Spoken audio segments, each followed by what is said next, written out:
Hello traders, happy new year to all. ഇന്നത്തെ വീഡിയോയിൽ നമ്മൾ സംസാരിക്കാൻ പോകുന്നത് എങ്ങനെയാണ് നമ്മൾ മാത്തമാറ്റിക്സ് നമ്മുടെ ഫേവറബിൾ ഉപയോഗിച്ചുകൊണ്ട് അൽഗോരിതമിക് ട്രേഡിങ്ങിൽ നമ്മളുടെ സിസ്റ്റങ്ങൾ ബിൽഡ് ചെയ്യാം എന്നുള്ളതിനെ കുറിച്ചാണ്. അല്ലെങ്കിൽ കണക്കിൻ്റെ പോസിബിലിറ്റികൾ യൂസ് ചെയ്തിട്ട് എങ്ങനെ നമുക്ക് സിസ്റ്റങ്ങൾ ബിൽഡ് ചെയ്ത് തുടങ്ങാം എന്നുള്ളതിനെ കുറിച്ച്. ഇത് ഒരുവിധം പലരും കേട്ടിട്ടുള്ള കൺസെപ്റ്റുകളൊക്കെ തന്നെയാണ് മാനുവൽ ട്രേഡിങ് ചെയ്യുന്ന സമയത്ത് തന്നെ. അപ്പോൾ അതെങ്ങനെ നമുക്ക് അൽഗോയിലേക്ക് വരുമ്പോൾ അതെങ്ങനെയാണ് നമ്മളെ കൂടുതൽ സഹായിക്കുന്നത്, നമ്മൾ മാനുവലി എൻട്രി എക്സിറ്റുകൾ ചെയ്യുന്നതിനേക്കാൾ ഉപരി എങ്ങനെ നമുക്ക് ഇത്തരം കണക്കുകൾ അൽഗോയിലേക്ക് വരുമ്പോൾ അല്ലെങ്കിൽ ഓട്ടോമേഷനിലേക്ക് വരുമ്പോൾ എങ്ങനെയാണ് നമുക്ക് ഫേവറബിൾ ആയി നിൽക്കുന്നതെന്നാണ് നമ്മൾ ചർച്ച ചെയ്യാൻ പോകുന്നത്. ഇപ്പോൾ നമ്മളിപ്പോൾ പലരും നമ്മൾ ഇനീഷ്യൽ സമയത്തൊക്കെ ഏറ്റവും നല്ല ഇൻഡിക്കേറ്റർ അന്വേഷിച്ച് നടക്കുന്ന ആളുകളാണല്ലേ. ഏത് ഇൻഡിക്കേറ്ററാണ് ഏറ്റവും നല്ലത് നമുക്ക് എൻട്രി എക്സിറ്റുകൾ കാണിച്ചു തരാനായിട്ട്, അല്ലെങ്കിൽ ഏത് രീതിയിലുള്ള ട്രേഡിംഗ് ആണ് ഏറ്റവും നല്ലത്, പ്രൈസ് ആക്ഷൻ ട്രേഡിംഗ് ആണോ, ഇൻഡിക്കേറ്റർ ബേസ്ഡ് ട്രേഡിംഗ് ആണോ, മറ്റ് ലിക്വിഡിറ്റി കൺസെപ്റ്റുകളാണോ, ഏത് രീതിയിൽ ട്രേഡ് ചെയ്താലാണ് നമുക്ക് പ്രോഫിറ്റബിൾ ആയിട്ട് മുന്നോട്ട് പോകാന്നുള്ളത് നമ്മൾ പലരും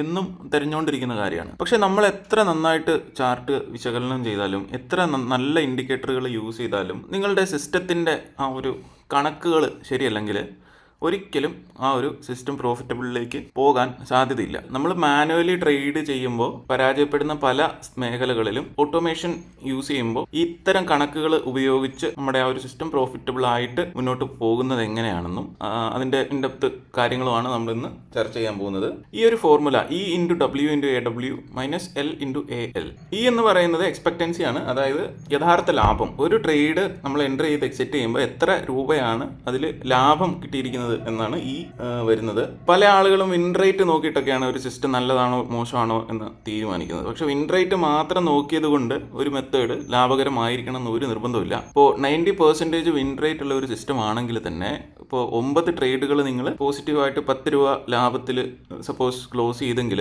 ആ മറ്റ് അവസാനത്തെ ലോസ് ആകുന്ന ഒരു ട്രേഡ് 90 അല്ലെങ്കിൽ 100 റുപ്പീസ് ലോസ് പോകുന്ന ട്രേഡ് ആണെങ്കിൽ നമുക്ക് ഓവറോൾ ആ സിസ്റ്റം നല്ലതാണെന്ന് പറയാൻ പറ്റില്ല. പക്ഷേ ഒരു ആവറേജ് 40% വിൻ റേറ്റും ഒരു 1:3 അല്ലെങ്കിൽ 4 ഒക്കെ റിസ്ക് റിവാർഡൊക്കെ അച്ചീവ് ചെയ്യാൻ പാകത്തിനുള്ള ഒരു സിസ്റ്റമാണ് നമ്മുടെ എന്നുണ്ടെങ്കിൽ അത് ചെറിയൊരു 40% വിൻ റേറ്റിൽ തന്നെ നമ്മുടെ സിസ്റ്റം പ്രോഫിറ്റബിൾ ആകും. അത് എല്ലാവർക്കും അറിയാവുന്ന ഒരു കണക്കാണ്, മാത്തമാറ്റിക്സ് ആണ്. ഈ പ്രോബബിലിറ്റിയും റിസ്ക് റിവാർഡും കാര്യങ്ങളും ഒക്കെ എങ്ങനെയാണ് ട്രേഡിങ്ങിൽ വർക്ക് ചെയ്യുന്നതെന്നുള്ളത്. അപ്പോൾ ഈ ഒരു ഫോർമുലയിലേക്ക് തിരിച്ചു വന്നാൽ ഇതിനകത്ത് E എന്ന് പറയുന്ന എക്സ്പെക്റ്റൻസി, യഥാർത്ഥ ലാഭം, W എന്ന് പറയുന്നത് വിൻ റേറ്റ് പെർസെൻറ്റേജ്, AW എന്ന് പറഞ്ഞാൽ average win size, loss rate, AL എന്ന് പറഞ്ഞാൽ ആവറേജ് ലോസ് സൈസ്. ഈ ഒരു കണക്ക് വെച്ചിട്ടാണ് നമ്മൾ എത്രയാണ് ആക്ച്വൽ ലാഭമെന്ന് എക്സ്പെക്റ്റൻസി എന്ന് കണക്ക് കൂട്ടുന്നത്. ഈ ഒരു ഫോർമുല നമ്മളുടെ ഫേവറബിൾ ആയിട്ട് നിൽക്കുന്നിടത്തോളം കാലം സിസ്റ്റം എത്ര മോശമാണെന്ന് പറഞ്ഞാലും, അതായത് വിൻ റേറ്റ് എത്ര കുറഞ്ഞ സിസ്റ്റം ആണെന്ന് പറഞ്ഞാലും, ഈ ഒരു ഫോർമുല ഇതിൽ ലാഭകരമായിട്ടാണ് മുമ്പോട്ട് പോകുന്നതെന്നുണ്ടെങ്കിൽ എങ്ങനത്തെ തന്നെ ഓട്ടോമേഷൻ സിസ്റ്റം നമ്മൾ ബിൽഡ് ചെയ്താലും അൾട്ടിമേറ്റ്ലി ആ ഒരു സിസ്റ്റം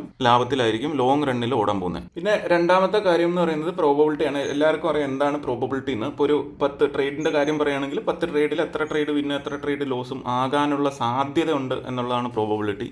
അത് ബേസിക്കലി കോയിൻ ടോസിനെ ആയിട്ട് കണക്ട് ചെയ്തിട്ടാണ് എല്ലാവരും പറയുന്നത്. ഒരു കോയിൻ ഹെഡും ടൈലും ചെയ്യാനുള്ള പ്രോബബിലിറ്റി 50-50 ആണെന്ന് പറയുന്ന പോലെ തന്നെ നമ്മുടെ ഒരു ട്രേഡ് വിൻ ചെയ്യാനുള്ള പ്രോബബിലിറ്റിയും 50-50 ആണെന്ന് വേണമെങ്കിൽ പറയാം. അപ്പോൾ ഈ പ്രോബബിലിറ്റി കൂടിയ ട്രേഡുകൾ എങ്ങനെ നമ്മൾ കണ്ടെത്തും എന്നതിന് വേണ്ടിയാണ് നമ്മൾ മറ്റ് ഇൻഡിക്കേറ്റേഴ്സും മറ്റ് ട്രേഡിംഗ് മെത്തേഡുകളും ഒക്കെ അഡാപ്റ്റ് ചെയ്യുന്നത്. ലൈക്ക് പ്രൈസ് ആക്ഷനിൽ പ്രോബബിലിറ്റി കൂടുതലാണോ, അല്ല ഏതെങ്കിലും ഒരു ഇൻഡിക്കേറ്റർ യൂസ് ചെയ്യുമ്പോൾ ആ ഒരു ഡയറക്ഷനിലേക്ക് പോകാനുള്ള പ്രോബബിലിറ്റി കൂടുതലാണോ, അത് മാത്രമാണ് നമ്മൾ ഈ പറയുന്ന ട്രേഡിംഗ് മെത്തേഡുകൾ ഉപയോഗിച്ച് കണ്ടെത്തുന്നത്. ബാക്കിയുള്ള കാര്യങ്ങൾ വരുന്നത് റിസ്ക് റിവാർഡിലും കാര്യങ്ങളിലൊക്കെയാണ്. നമ്മൾ മാനുവലി ട്രേഡ് ചെയ്യുമ്പോൾ നമ്മളൊരു സിസ്റ്റം ടെസ്റ്റ് ചെയ്യുമ്പോൾ 1-2 ട്രേഡുകൾ നമുക്ക് എഗെയിൻസ്റ്റ് പോയി കഴിഞ്ഞാൽ നമ്മൾ പേടിച്ചിട്ട് സിസ്റ്റം മാറ്റുകയാണ് ചെയ്യുന്നത് അല്ലേ.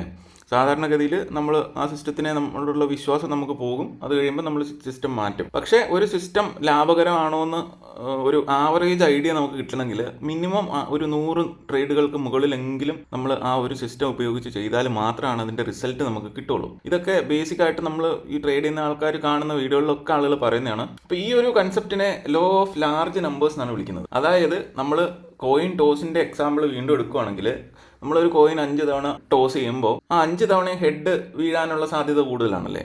അതായത് ആ 5 തവണ ഇടുമ്പോൾ തന്നെ അത് 50-50യിലേക്ക് വരണമെന്നില്ല.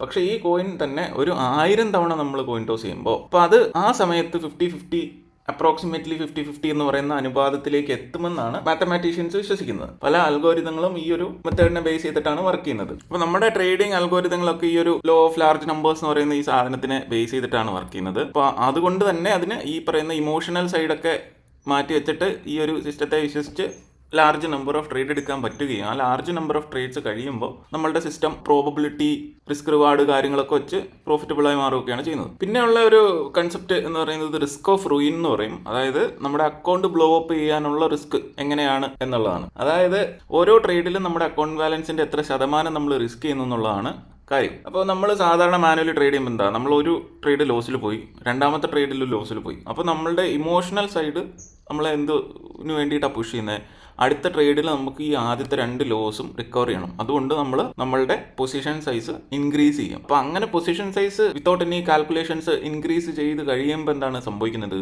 ആ ഒരു ട്രേഡും കൂടെ ലോസ് പോയി കഴിയുമ്പോൾ നമ്മുടെ ആദ്യത്തെ 2 ലോസും ഈ മൂന്നാമത്തെ ലോസ് അങ്ങ് പോയി കഴിയുമ്പോഴത്തേക്കും ഓവറോൾ 5 ലോസ് ബെയർ ചെയ്യാൻ പാകത്തിനുള്ള ക്യാപിറ്റൽ നമ്മൾ ബ്ലോപ്പ് ആക്കി കഴിഞ്ഞു. ഇങ്ങനെ ചെയ്യുന്നതിനെ നമ്മൾ പൊതുവെ വിളിക്കുന്നത് റിവെഞ്ച് ട്രേഡ് എന്നൊക്കെയാണ്. പക്ഷേ നമ്മൾ ഈ അൽഗോരിതമിക് ട്രേഡിംഗ്, എൽഗോ ട്രേഡിംഗ് അല്ലെങ്കിൽ ഓട്ടോമേഷനിലേക്ക് വരുമ്പോൾ നമ്മൾ നേരത്തെ പറഞ്ഞ മാത്തമാറ്റിക്കൽ ഫോർമുലകളൊക്കെ യൂസ് ചെയ്ത്, ഇതല്ലാതെ തന്നെ നമുക്ക് എത്ര ശതമാനമാണ് ക്യാപിറ്റലിൻ്റെ ഒരു പർട്ടിക്കുലർ ട്രേഡിൽ ഡിപ്ലോയ് ചെയ്യേണ്ടത്, അങ്ങനെയുള്ള കണക്കുകളും കാര്യങ്ങളും ഒക്കെ ഇത് കറക്റ്റായിട്ട് തന്നെ അപ്ലൈ ചെയ്യുകയും അതുവഴി അക്കൗണ്ട് ബാലൻസ് നമുക്ക് അധികം ലോസ് ഇല്ലാതെ മുന്നോട്ട് കൊണ്ടുപോകാൻ പറ്റുകയൊക്കെ ചെയ്യുന്ന തരത്തിലേക്ക് നമുക്ക് ഈ കാര്യങ്ങൾ ഡെവലപ്പ് ചെയ്തിട്ട് ഓട്ടോമേഷനിൽ യൂസ് ചെയ്യാൻ പറ്റും. അപ്പോൾ കറക്റ്റായിട്ട് ഇത്തരം മാത്തമാറ്റിക്കൽ കാര്യങ്ങളെക്കുറിച്ച് അറിവുള്ള ഒരു ട്രേഡർ ഒരിക്കലും ഒറ്റ ട്രേഡിൽ തന്നെ വലിയൊരു തുക നമ്മുടെ ക്യാപിറ്റലിൽ നിന്ന് റിസ്ക് ചെയ്യില്ല. സാധാരണ സ്റ്റാൻഡേർഡ് ആയിട്ട് പറയുന്നത് 1%, 2% റിസ്ക് പെർ ട്രേഡ് എന്നൊക്കെയാണ്. അപ്പോൾ ഈ ലിവറേജ്ഡ് ആയിട്ടുള്ള അസറ്റുകളൊക്കെ ട്രേഡ് ചെയ്യുമ്പം ഈ പറയുന്ന ഫോർമുലകളൊന്നും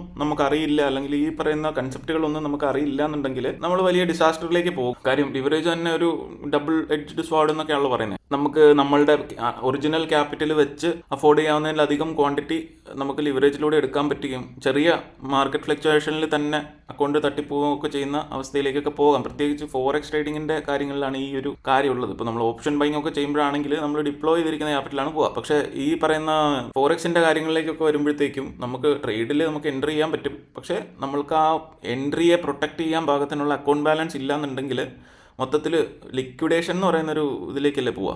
മറ്റൊരു കണക്ക് ഈ അൽഗോരിതങ്ങൾക്ക് വൃത്തിയായിട്ട് ഹാൻഡിൽ ചെയ്യാൻ പറ്റുന്നതെന്ന് പറഞ്ഞു കഴിഞ്ഞാൽ സ്ലിപ്പേജ്, സ്പ്രെഡ്, കമ്മീഷൻ, ഇങ്ങനത്തെ കാര്യങ്ങളൊക്കെയാണ്. അതായത് നമ്മൾ ടെക്നിക്കലി ചില ട്രേഡ് സെറ്റപ്പുകളൊക്കെ കണ്ടു കഴിയുമ്പോൾ നമുക്കത് ലാഭകരമായിട്ട് തോന്നുകയും ബാക്ക് ടെസ്റ്റുകളിലും കാര്യങ്ങളിലും ഒക്കെ അത് വൃത്തിയുള്ള ഗ്രാഫ് കാണിക്കുകയൊക്കെ ചെയ്തു കഴിഞ്ഞാൽ തന്നെ ഇത് റിയൽ മാർക്കറ്റ് കണ്ടീഷനിലേക്ക് വരുമ്പോൾ ഈ പറയുന്ന ലാഭകരമായ കാര്യങ്ങളൊക്കെ തന്നെ ഈ സ്ലിപ്പേജ്, ചാർജ്, അങ്ങനത്തെ കാര്യങ്ങളിലൊക്കെ കവറായി പോവുകയും അൾട്ടിമേറ്റ്ലി നമ്മുടെ സിസ്റ്റം നഷ്ടത്തിലേക്ക് പോവുകയാണ് ചെയ്യുന്നത്. ഇത് നമ്മൾ നേരത്തെ ഒരു ബാക്ക് ടെസ്റ്റിംഗ് വീഡിയോയിൽ ചർച്ച ചെയ്തിട്ട് കാണിച്ചു തന്നിട്ടുള്ളതാണ്. അപ്പോൾ ഈ അൽഗോരിതങ്ങൾ നമ്മൾ ഡെവലപ്പ് ചെയ്യുമ്പോൾ ഇത്തരം കാര്യങ്ങളെയും കൂടി കൺസിഡർ ചെയ്തിട്ട് അത്തരം കാര്യങ്ങളെയൊക്കെ നമുക്ക് മാനേജ് ചെയ്യാൻ പാകത്തിന് ഉള്ള ഫോർമുലാസ് യൂസ് ചെയ്തിട്ട് ചെയ്യാവുന്നതാണ്.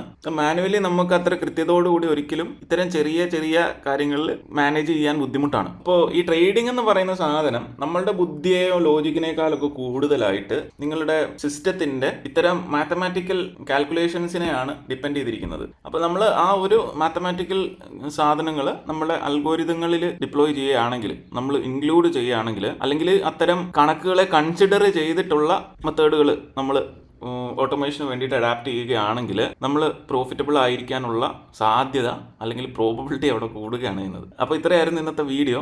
ചെറിയൊരു ടോപ്പിക് ആയിരുന്നു, പക്ഷേ നമ്മൾ മുന്നോട്ട് പോകുമ്പോൾ വളരെ ഇമ്പോർട്ടൻ്റ് ആയിട്ടുള്ള കാര്യമാണ്. അതുകൊണ്ടാണ് ഈ ഒരു പോയിന്റ് ഇവിടെ ഇന്ന് ചർച്ച ചെയ്യാമെന്ന് വെക്കുന്നത്. അപ്പോൾ വീണ്ടും എല്ലാവർക്കും 2026 ഒരു വളരെ നല്ല വർഷമായിരിക്കട്ടെ എന്ന് ആശംസിച്ചുകൊണ്ട് വീഡിയോ നിർത്തുകയാണ്. നിങ്ങളുടെ സിസ്റ്റങ്ങളൊക്കെ ഇത്തരത്തിലുള്ള സിസ്റ്റങ്ങളൊക്കെ ഡെവലപ്പ് ചെയ്യാൻ താല്പര്യമുള്ള അല്ലെങ്കിൽ ഇൻട്രസ്റ്റഡ് ആയിട്ടുള്ള സുഹൃത്തുക്കൾക്ക് നമ്മുടെ വീഡിയോസ് ഷെയർ ചെയ്ത് കൊടുക്കുക. അപ്പോൾ മറ്റൊരു വീഡിയോയിൽ നമുക്ക് വീണ്ടും കാണാം. Thank you so much for watching.